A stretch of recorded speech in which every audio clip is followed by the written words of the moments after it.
আমরা এনকোডার এবং ডিকোডারের প্রাথমিক আলোচনার পরে আমরা যে বিষয়টি নিয়ে আলোচনা করেছিলাম এনকোডার সম্পর্কিত আলোচনা করেছিলাম। আজকে আমরা এনকোডারের প্রেক্ষিতে আমরা যে অংশটি নিয়ে আলোচনা করব সেটি হচ্ছে ডিকোডার নিয়ে আলোচনা করব।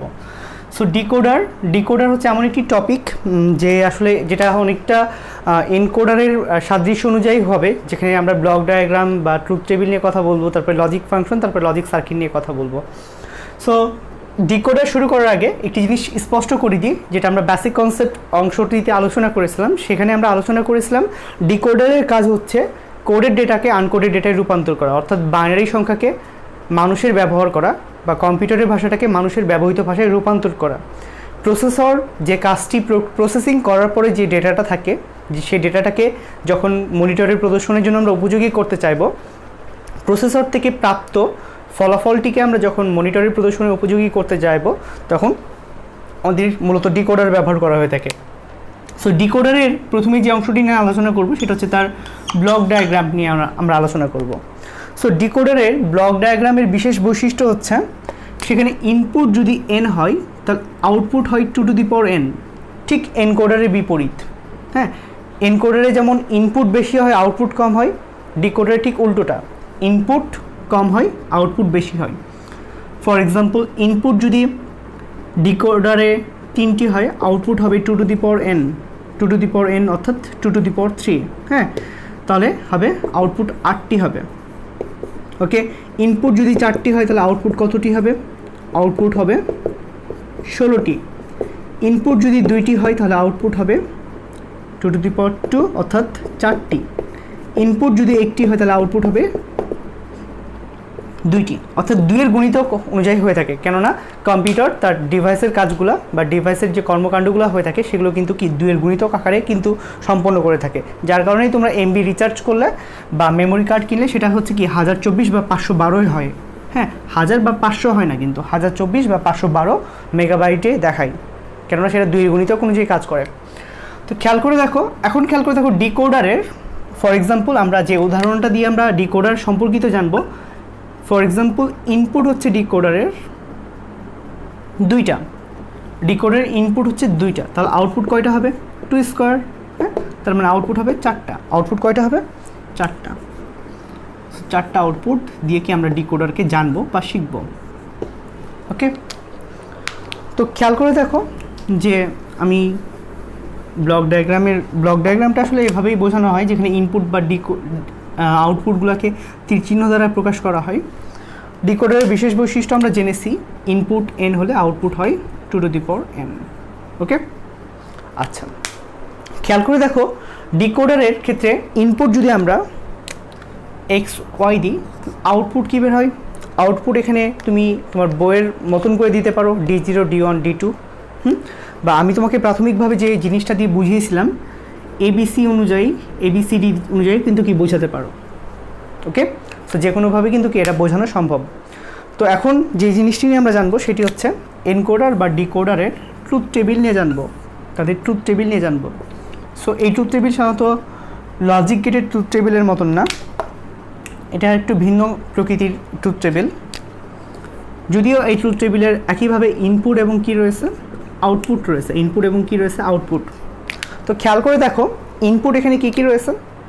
ইনপুট রয়েছে x এবং y, এবং আউটপুট রয়েছে ABCD। আমরা এভাবে লিখব ABCD। এবং আমি বলেছিলাম এনকোডার নিয়ে আলোচনার ক্ষেত্রে আমি বলেছিলাম যে এনকোডার বা ডিকোডারের ক্ষেত্রে ট্রুথ টেবিলের সারি বা রো নির্ধারিত হয় ইনপুট বা আউটপুটের সর্বোচ্চ মানের ভিত্তিতে। ইনপুট বা আউটপুটের সর্বোচ্চ মানের ভিত্তিতে। সো ইনপুট এবং আউটপুটের মধ্যে সর্বোচ্চকে সর্বোচ্চ মানটি কত? 4টি। যেহেতু 4টি, তাহলে সারি কয়টি হবে? 4টিই হবে। সো ডিকোডারের কাজটা কি? ডিকোডার কী করে? বাইনারি মানটাকে ডেসিমালে রূপান্তর করে। ফর এক্সাম্পল, ঠিক উল্টো ট্রুথ টেবিলটা সম্পূর্ণ উল্টো।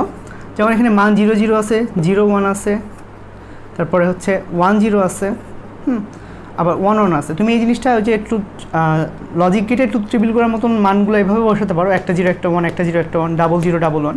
হ্যাঁ, বাট আমি ওকে এভাবে মিনিং করে দিলাম। তো এটার কাজ কি? ফর এক্সাম্পল, যেমন আমরা হচ্ছে 0 0 0 1 1 0 1 1 এই মানগুলোকে আগে ফার্স্টে যেটা করব ডেসিমালে রূপান্তর করব। 0 0 মানে কত 0, 0 1 মানে কত 0 1 মানে হচ্ছে 1, 1 0 মানে 2, 1 1 মানে 3 এবং 0 মানে আমরা কোন অ্যালফাবেট ধরেছিলাম এ অ্যালফাবেট, 1 মানে বি অ্যালফাবেট, 2 মানে সি অ্যালফাবেট, 3 মানে ডি অ্যালফাবেট, তাই তো। তো যখন আমার বর্তনীতে সিগন্যাল আসবে, প্রসেসর থেকে যখন সিগন্যাল আসবে 0 0, তখন আমার বুঝতে হবে যে সিগন্যালটা এ থেকে গিয়েছে। যখন এ থেকে সিগন্যাল গিয়েছে তখন বাকিগুলো থেকে কিন্তু কি সিগন্যাল 0 গিয়েছে, কেননা একই সাথে একাধিক কিবোর্ড থেকে কিন্তু সিগন্যাল যেতে পারে না। যখন 0 1 1 প্রকাশ করবে তখন 0 1 দেখে বুঝতে হবে এটা ডেসিমাল 1, ডেসিমাল 1 মানে কি সেটা বাইনারির বি, সেটা ডেসিমালের বি থেকে সিগন্যাল গেছে। বি থেকে যখন সিগন্যাল গেছে তখনই কিন্তু সেই আউটপুটটা প্রদর্শন করে 0 1, অর্থাৎ রিভার্স, মানে আমরা ঠিক উল্টো পর্যায় থেকে যাচ্ছি। এনকোডারের ঠিক বিপরীতই হচ্ছে ডিকোডার, মানে 0 1 মানে বি থেকে সিগন্যাল গেছে, 1 0 মানে সি থেকে সিগন্যাল গেছে, তখন কি বাকিগুলো কি ছিল, বাকিগুলো তখন কিন্তু কি 0 ছিল, বাকিগুলো তখন কিন্তু কি 0 ছিল। আমাকে 1 1 দেখে বুঝতে হবে, আমাকে 1 1 মানে 3, 3 মানে ডি থেকে সিগন্যাল গেছে, ডি থেকে সিগন্যাল গেছে, তখন বাকিগুলোর মান কি ছিল, বাকিগুলোর মান 0 ছিল। বাট আমি এবিসিডি দিয়ে বোঝালেই তো হবে না, তোমাদের বইয়ে কিন্তু ম্যাক্সিমাম ক্ষেত্রে কিন্তু এবিসিডি নাম বোঝায়, তোমাদের সেখানে বোঝানো হয়েছে D0 D1 D2 D3 দ্বারা বোঝানো হয়েছে। সো আমি যদি এবিসি দিয়ে বোঝাতে চাই তোমাদের কিন্তু কি পরবর্তীতে জটিলতার সৃষ্টি হতে পারে, সেই জন্য আমি কি এবিসিডি দিয়ে বোঝানোর পরে সেটাকে কিন্তু কি D0 D1 D3 দিয়ে কনভার্ট করে দিচ্ছি যাতে তোমাদের বুঝতে সুবিধা হয়। সো আমি এখানে এবিসিডি না দিয়ে D0 D1 D2 এবং কি D3 দিয়ে প্রকাশ করছি। ওকে, সো এই হচ্ছে তার ট্রুথ টেবিল। ঠিক এনকোডারের বিপরীতটাই হচ্ছে ডিকোডারের হচ্ছে ট্রুথ টেবিল। এই মানগুলো আমরা ধরেছি 4টি কিবোর্ড রয়েছে বা 4টি ইনপুট রয়েছে তার প্রেক্ষিতে। তো খেয়াল করে দেখো ট্রুথ টেবিল হয়ে গেছে। এখন ট্রুথ টেবিল থেকে আমরা যেটি করতে পারি লজিক ফাংশন বের করতে পারি। লজিক ফাংশন বের করা খুবই সহজ। লজিক ফাংশন মূলত বের করতে হয় আউটপুটের 1 অনুযায়ী, আউটপুটের 1 অনুযায়ী। ফর এক্সাম্পল এখানে আউটপুট 4টি রয়েছে, 4টির বিপরীতে 4টি লজিক ফাংশন বের হবে। 4টি লজিক ফাংশন অর্থাৎ D0 এর জন্য একটা বের হবে, D1 এর জন্য একটা বের হবে, D2 এর জন্য একটা বের হবে, D3 এর জন্য একটা বের হবে। ওকে, সো D0-তে 1 কতটি রয়েছে, জাস্ট একটি রয়েছে। এই 1 অনুযায়ী কিন্তু কি আমি মান যদি প্রকাশ করতে যাই, এর এনকোডারের ক্ষেত্রে কিন্তু আমি 0-র মানগুলো অ্যাকসেপ্ট করিনি, কিন্তু এই D0 1-এর প্রেক্ষিতে যদি তুমি 0-র মান অ্যাকসেপ্ট না করো কিছুই কিন্তু আসবে না। বাট কিছু না লিখলে কি হবে, অবশ্যই লেখা উচিত। সো লজিক ফাংশন বের করার নিয়ম হচ্ছে আউটপুটের 1 অনুযায়ী ইনপুটের মান চেক করা। ইনপুট x এর মান কত 0, তাহলে কি দিলাম x বার। y এর মান কি, y এর মান 0, তাহলে কি হবে y বার। ওকে, এবং D0-তে আর কোনো 1 নাই। এবার D1-এ যাব। D1-এর আউটপুটের প্রেক্ষিতে ইনপুট মান যদি চেক করি x এর মান 0, তাই এখানে হবে x বার, y এর মান 1, তাই এখানে হবে শুধু y। এখানে D2-এর আউটপুটের 1-এর প্রেক্ষিতে আমি জাস্ট লজিক ফাংশন বের করব। x এর মান 1, তাই শুধু x হবে, y এর মান 0, তাই এখানে কি হবে y বার হবে। ওকে, এখানে D3-এর আউটপুটের 1 অনুযায়ী মান চেক করব। x এর মান 1, y এর মানও 1, তাহলে কি হবে শুধু xy হবে। ওকে, তাহলে D0 D1 D2 D3-এর 1-এর মানের প্রেক্ষিতে আমরা কি লজিক ফাংশন বের করে ফেলতে পেরেছি। 1-এর মান আমার কি বের হয়ে গেছে। সো লজিক ফাংশন যেহেতু বের হয়ে গেছে, আমরা কি লজিক ফাংশন থেকে এখন কি করতে পারি, লজিক সার্কিট আঁকতে পারি। সার্কিট আঁকার জন্য দেখতে হবে এখানে কি কয় ধরনের চলক বিদ্যমান, x এবং y, এই দুই ধরনেরই চলক কিন্তু এখানে কি আপাতত বিদ্যমান রয়েছে, x এবং y। ওকে, সো x এবং y এর মানের প্রেক্ষিতে কিন্তু আমরা লজিক ফাংশন বের করব। লজিক ফাংশন থেকে লজিক সার্কিট করব, এটি মূলত লজিক সার্কিট। লজিক ফাংশন না পেলে লজিক সার্কিট পাওয়া যায় না, এটাকে লজিক বর্তনীয় বলা হয় বাংলাতে বা। তবে লজিক সার্কিট এবং ইলেকট্রিক সার্কিট কিন্তু এক বিষয় না, যেটা আমি পূর্বে আলোচনা করেছিলাম। এখন খেয়াল করে দেখো x বার এবং y বার এরা দুজন কিন্তু পরস্পর কী হয়ে আছে, গুণ হয়ে আছে। সো x বার নিতে হবে। x বার নেওয়ার জন্য এখান থেকে x-কে যখন আমি নিব তখন একটা নট যুক্ত করে দিব। x-কে যদি একটা নটের মধ্য দিয়ে নিয়ে যায় তাহলে কী হবে, x বার হয়ে যাবে। কী হবে x বার। সো এই x বারকে আমরা নিয়ে আসবো, তারপরে নিব y বার। একইভাবে ওয়াইকেও একটা নটের মধ্য দিয়ে নিব, তাহলে y বার হয়ে গেল। এক্স বার এবং ওয়াই বার পরস্পর কী হয়েছে, গুণ হয়েছে। গুণের জন্য আমরা এটাকে কোন গেটের মধ্য দিয়ে নিব, অ্যান্ড গেটের মধ্য দিয়ে নিব।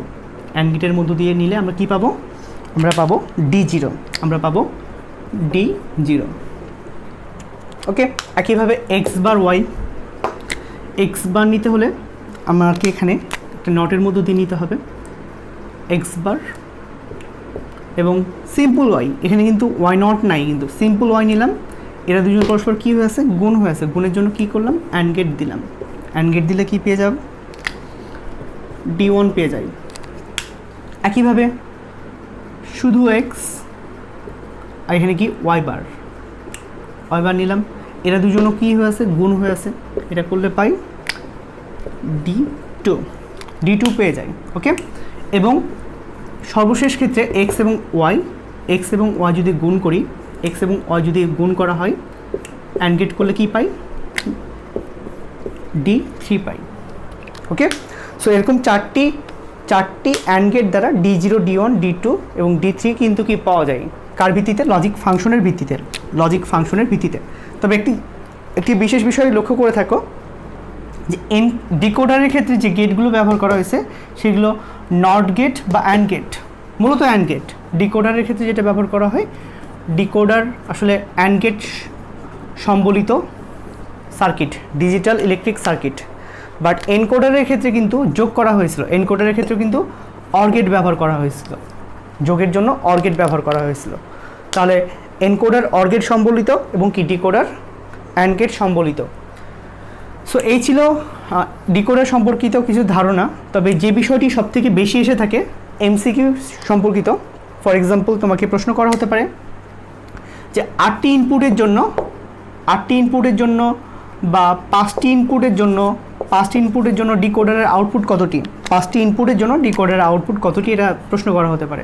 সো 2⁵, দ্যাটস মিনস 32টি আউটপুট বের হতে পারে। প্রশ্ন একটু ঘুরিয়েও বলতে পারে যে 32টি ডিকোডারের আউটপুট যদি 32টি হয় তাহলে ইনপুট কতটি, হ্যাঁ, তখন 32কে তোমাকে প্রকাশ করতে হবে 2⁵ আকারে। তখন ইনপুট তোমাকে 5টি বের করতে হবে।